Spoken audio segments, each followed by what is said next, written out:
Nobel বিজয়ী অধ্যাপক doctor Mohammad Yunus বলেছেন, বাংলাদেশের জনগণ ভারতের প্রতি ক্ষুব্ধ। ভারতকে তার নীতির পরিবর্তনের আহ্বান জানিয়ে তিনি ভারতের গণমাধ্যম এবিপি লাইভকে দেওয়া এক সাক্ষাৎকারে এই আহ্বান জানিয়েছেন।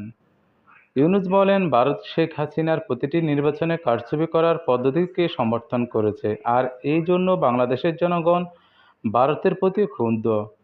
আমরা চাই না ভারত আমাদের শত্রু হোক, আমরা সবচেয়ে কাছের বন্ধু হতে চাই। তাই ভারত তার নীতির পরিবর্তন করুক। তিনি বলেন, বাংলাদেশের ভবিষ্যৎ সুরক্ষিত করার একমাত্র সমাধান হলো গণতন্ত্র ফিরিয়ে যাওয়া।